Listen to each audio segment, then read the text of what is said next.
All right, we have joining us now via Skype, financial analyst Nemeka Obiariri. Nemeka, good morning. It's nice to have you join us right now. Mike, thanks for having me. All right. Now, when there is in Nigeria, when there is a norm and they seem to be a break from the norm, it seems like there's so much commotion. The MPC couldn't meet in January, and then we had lots of Nigerians saying a lot of things were going to happen and all of that. Now, give us a brief overview. Is there any negative implication apart from just the process of running things for the MPC not to hold their meeting in January? Mike, firstly, it's a national disgrace. It's an embarrassment to Nigeria, and the whole global world is looking at us as one funny joke of a nation. Now, why did the MPC meeting not hold? It was not holding. It's not holding because of the impasse between the National Assembly and the executive arm of government. Of course, we know the reason behind the impasse. The National Assembly, the Senate, twice have rejected the nomination of the EFCC chairman. The executive arm of government also have insisted and stuck to their gun, doubled down that he must remain the chairman. Now, the Senate is simply saying the vice president, who happened to be a professor of law, a senior advocate of Nigeria, very unfortunately said that the EFCC chairman was not supposed to be even forwarded to the Senate in the first instance. Now we are in this country. From the first time the EFCC was formed, all the past heads of state have always forwarded the EFCC nominees to Senate for approval. Now the Senate is simply saying, if we can no longer confirm this, then hold back the nominees for the MPC. But it is very, very unfortunate for a nation like Nigeria. We are recovering from recession. We are trying to reposition our economy.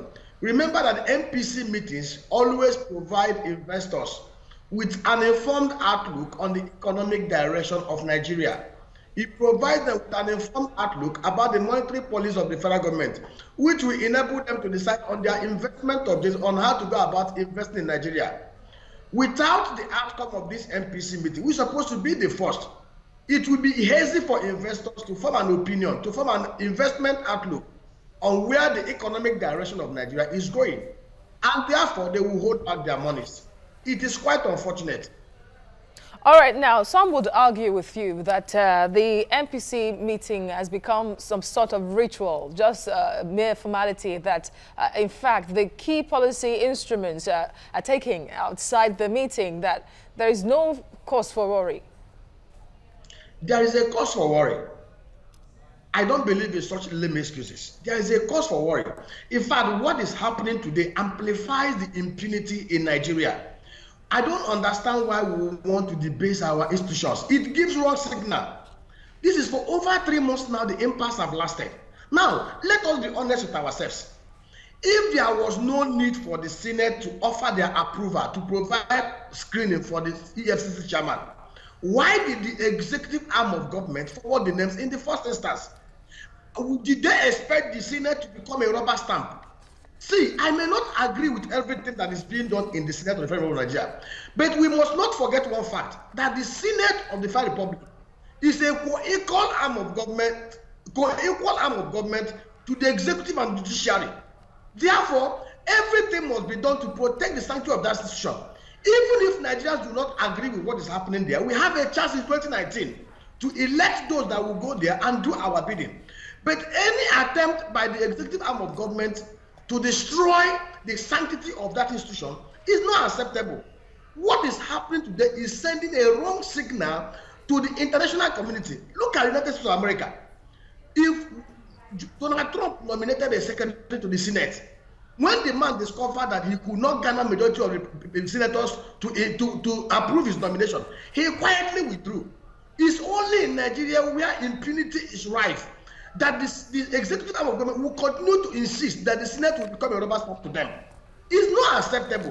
We have 180 million Nigerians that can do the same job. If we feel that the man that is being elected by the Senate is indispensable, he can be assigned to any other arm of government that can help fight corruption. The police can fight corruption. ICPC can fight corruption. But to continue to hold 180 million Nigerians to ransom, because of somebody's stubbornness is not acceptable.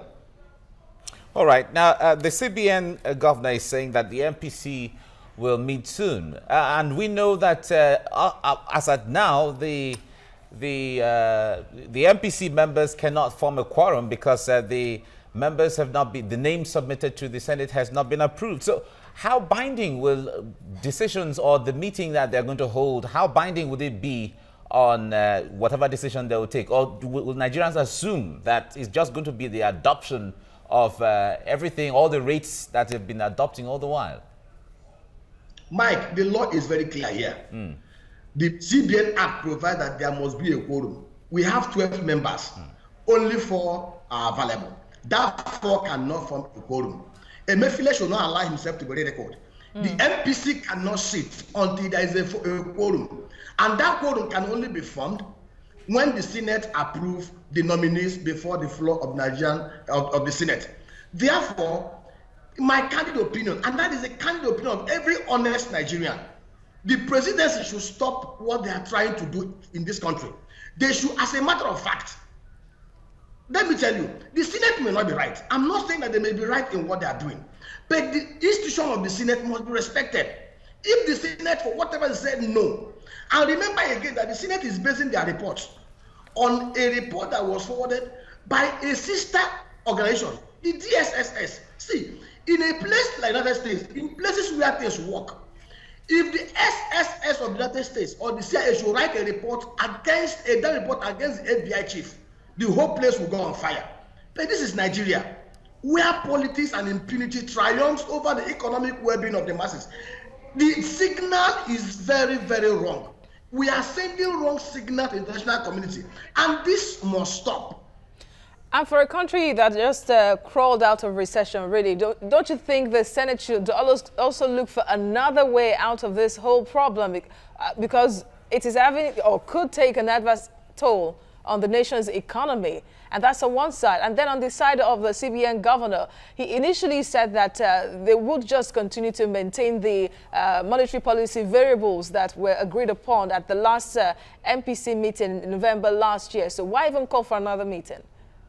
Let me tell you this. I cannot fault the Senate in this matter. One, the Senate have been approving nominees that were recognized in the Constitution. Oshibanjo himself, who is the senior advocate of Nigeria, who is a professor of law, made it clear that they should have forwarded the names of the EFCC chairman for confirmation by the Senate because it was not specifically stated in the Constitution. And the Senate is saying, hey, we need to test this in court. If you say that, if you claim that we are not supposed to screen this nominee because it was not specifically stated in the Constitution, then there is no need for you forwarding to us names of other issues like the CBN Act. The Constitution did not mention in any part of it that the CBN governor or deputy governor nominee should be sent to the Senate. So if you're saying that this other nominee should come to us, should not come to us, then why bother sending this other one that we are not recognized in the Constitution? Let's go to court and test your assertion. So on this issue, the Senate is not wrong on this particular issue. But it is hurting us. It is hurting Nigeria. It is hurting our image. It is sending the wrong signal. A time has come for us to say enough to this institution, this exercise of impunity. Enough to this politics that is triumphing over the welfare and well-being of 180 million people. All right. Let me ask this. Going forward, what scenario can play out for the economy now, that the way we are seeing it? No investor, no rational investor will make investment in an economy that it does not understand the economic outlook. That is the truth. Some of us, we assume that because the MPC over time had been rolling over the rates and all that, they have been maintaining the same rates. It does not work that way.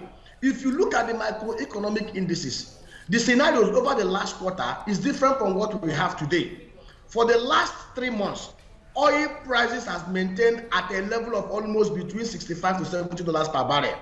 Output has inched up. The microeconomic variable over the last quarter is different from what we have experienced over the first 9 months in 2017.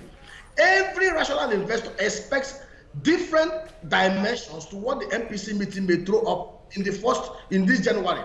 Therefore, investors will have to adopt a wait-and-see outlook until this impasse is resolved. But I must tell you this, we are trying to erode the credibility of our institution as hallowed as the Senate of the Federal Republic of Nigeria, and it is not acceptable.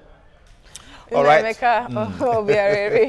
yes, it is not acceptable, because if we feel that the Senate is not doing well, if we feel that those we elected in the Senate are not representing us well, Nigerians have the right in 2019 to replace them. The executive arm of government does not have any right to exercise impunity over the Senate. All right.